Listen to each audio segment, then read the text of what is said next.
I can't do it with a straight face. Anyway, on our trip to the Nero, first Nero of the season, we're going to the feast.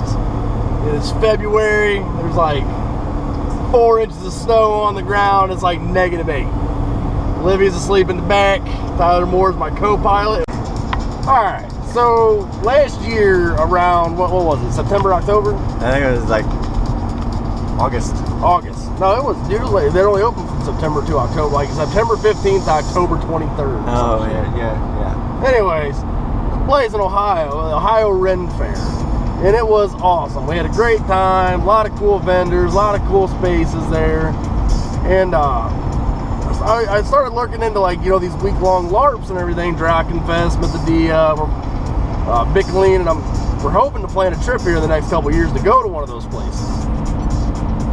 And I'd like to go to Bicklin as early as next year. But however, knowing that LARP or that Ren Fair is only open for less than a month out of the year, I see no reason why that if they just opened it up for like a week or even just a weekend to like trial run it, and they sent somebody to one of these cons in Columbus, dude, you could fill that place with 1,000 people like that. I mean, what is that? 1,000 people at $300 a pop for the week. I mean, that's on par with like Drakenfest tickets and shit, ain't it? Yeah. It's like, what, $300,000? Come on now. I mean, they got the space, they got the whole town built. Everything, all they would need is an area for people to camp, which I'm pretty sure they have that, don't they? Half the parking lot. Yeah, like all them RVs and shit were there. Yeah, a couple spots for people to set up shop. Not like shops, but like, you know, set up their camps and everything. And dude, it would be so awesome. You'd get people from all over. I mean, hell, if we're thinking about going to Canada to attend a week-long LARP, I'm pretty sure you'd get people from all over the U.S. to go to this once they knew about it. I think that would be the hardest part too. Yeah, getting the word out. Because I just heard about Bicklin this year, well, a couple weeks ago, wasn't it? But why freaking Facebook? Mm-hmm. That is one of the huge... Dude, social media. Get out there on the Twitters, the Facebooks, all that. Or even freaking do it a separate week. Yeah. Other than the Ren Fair. So you still got your customer base from the Ren Fair, and then... They threw it like Labor Day weekend. Or sometime in July, like the week after the 4th of July or some shit. Dude, it would be so packed. Get it on a weekend when people ain't got, or a week there where a lot of people are off work, stuff like that, like we are. And hell, we work all the time. So, you know, if we got it off, I can almost guarantee other folks got it off. And besides, people who LARP are like die-hard dedicated to doing it. I mean, I spend all the monies ever on this hobby, and I mean, hell, we drive 3 hours to go to one. People would come. If you build it, they will come. Ohio Ren Fair, I mean, if I didn't want to play in it so bad, I'd totally try to write story for it and shit. Let's be fair, my happy ass wants to go and partake. It would be such a good idea, though. I mean, hands down.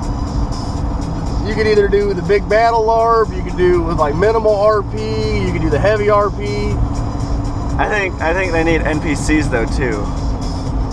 NPCs at a LARP would be awesome. I mean, just random. Oh yeah, LARP of that scale? Oh yeah. Just I know it would be hard because you'd have to have a lot more NPCs than. Oh, you need at least 100 NPCs. For 1,000 people, I think you maybe 150, 200. Oh well, yeah. It depends on how big of baddies you want to throw out.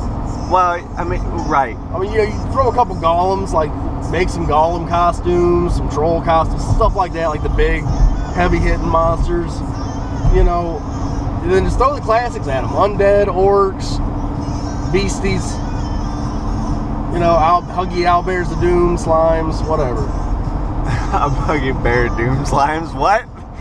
You know, like owlbears, huggy owlbears, or like the doom slime, you know, the slime that we hit and just eats your weapon. So you gotta kill it with ice. Well, they can use whatever scales, whatever rules they want to do. I want boffer arrows. I'm tired of these spell packets. Probably gonna piss a lot of people off by saying that, but dude, there are 1,000 arguments on both sides of that spectrum. Because I do understand that it is safer, like, you know, using spell packets and what have yous. But there's still that machine gunning type aspect to it. You know, because I can chuck packets a lot faster than I can actually draw a bow, aim an arrow, knock an arrow, aim an arrow, you know, all that. But then again, the bow should do a lot more damage than what's Nero's bow base? Like 3? I think it's 3. 3 to 4. I mean, dude, this brings me to the argument we had the other day, or the thought we were discussing it. It's like, you know, there are arrows made to go through plate mail armor and shit. So why is that such like a weak weapon? I feel like a bow should be like 1, 2, 3 hits, you're done, dude. Like, it's game over.